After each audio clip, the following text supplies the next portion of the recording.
샬롬 샬롬. 오늘 함께 볼 본문은 로마서 8장 1절에서 17절까지입니다. 우리가 잘 암송하는 구절이 있기도 한 본문입니다.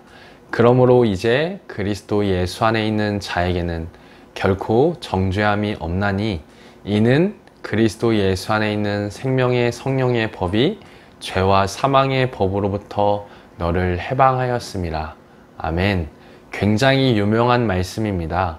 그러나 이 구절만 따로 톡 떼서 보지 않고 본문의 상황과 연결해서 이해하려고 합니다.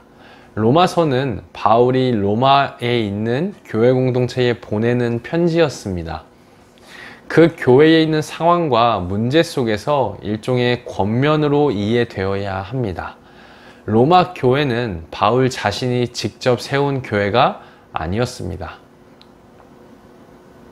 로마 제국의 수도였던 로마에 세워진 교회 공동체에는 이미 그들의 믿음이 온 세계에 전파될 정도로 예수를 잘 믿는 사람들로 알려졌었습니다. 이 교회는 아마도 여러 전승과 자료들을 종합하여 본다면 사도행전 2장 10절에 나오는 오순절에 베드로의 설교를 듣고 회심한 유대인 순례자들이 로마에 있었던 유대인들에게 복음을 전하면서 세워졌던 교회로 보는 것이 현재까지는 가장 타당한 것으로 볼 수 있을 것 같습니다. 앞서 말씀드린 것처럼 로마서는 바울이 교회 공동체의 성도들에게 보내는 서신이었습니다. 그들이 겪고 있던 상황은 표면적으로는 유대인 그리스도인과 이방인 그리스도인의 갈등이었습니다.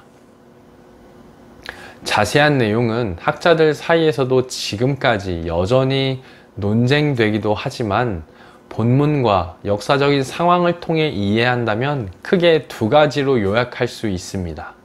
첫째로 바울의 개인적인 사역을 통해 본다면 예루살렘 교회를 위한 바울의 복음과 서바나 지역까지 미치는 복음의 확장과 관계가 있었습니다.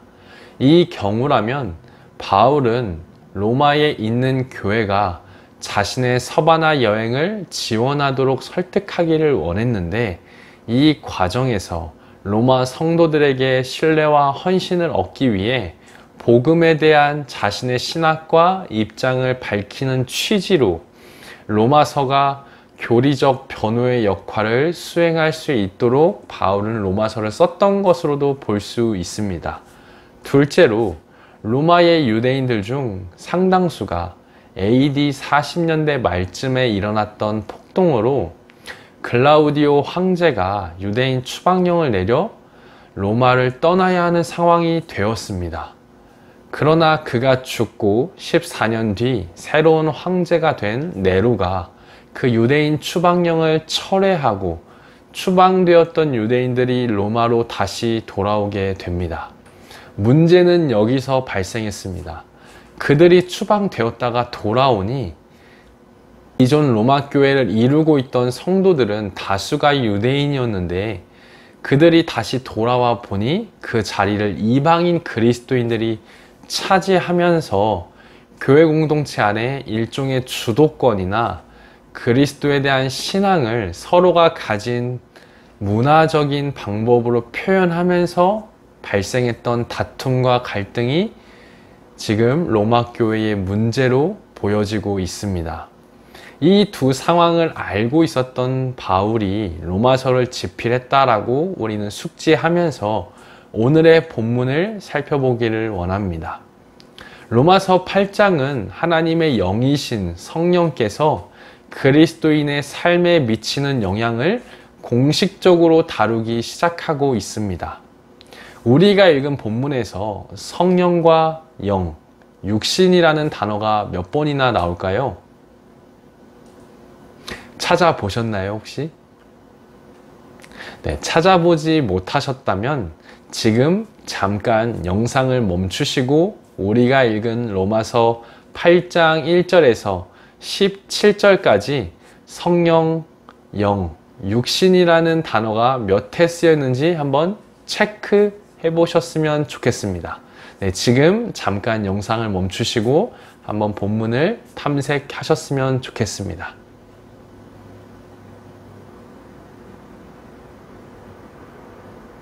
네, 찾아보셨나요? 네, 딱 봐도 굉장히 많아 보였는데 몇 회 정도 체크가 되었나요? 네, 제가 체크해 본 걸로는 최소 둘 다 16회 이상, 네, 많게는 19회 또는 21회까지 체크가 된다라고도 이야기를 하는데 몇 회 정도 체크가 되었는지도 다시 한번 살펴보셨으면 좋겠습니다. 우리가 체크한 것을 통해서 본다면 이 본문이 성령, 영, 그리고 육신을 대조하고 있다라는 것을 알 수 있습니다.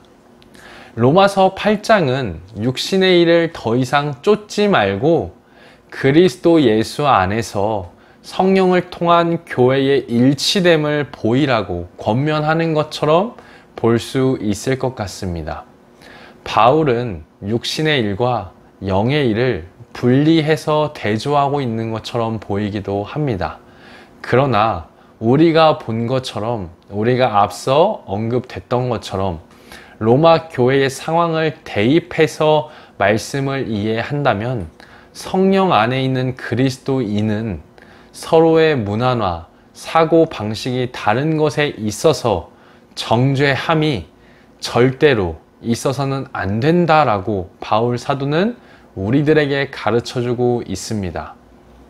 이를 증명하듯이 8장 15절에서 17절에 보시면 누가 아빠, 아버지라고 부를 수 있으며 누가 하나님의 자녀인 것을 증언받았고 누가 그리스도와 함께 상속자다라고 칭함을 받았습니까?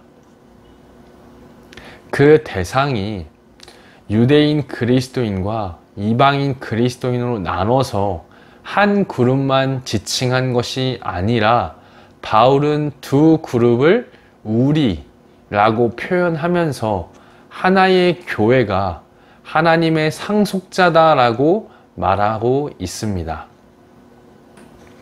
이에 대해 조 갑진은 바울의 이러한 인식을 교회의 일치와 성도가 살아가야 할 삶의 태도다라고 말합니다.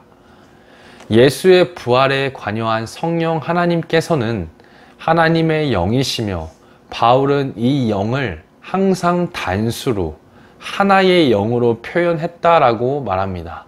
우리가 읽은 본문에서 나오는 성령 또한 단수로 표현되었습니다. 이는 성령 하나님께서 많은 중재자 중 한 분이 아니라 하나님과의 관계에 있어서 유일하신 분이라고 주장하기도 합니다.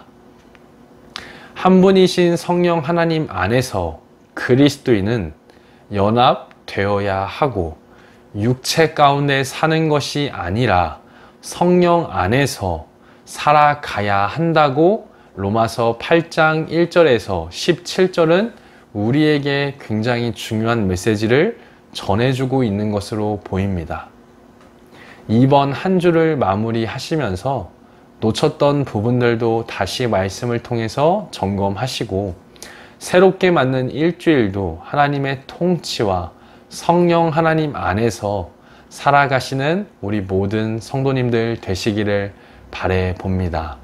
여기까지 살펴보면서 주말 묵상 마치도록 하겠습니다. 감사합니다.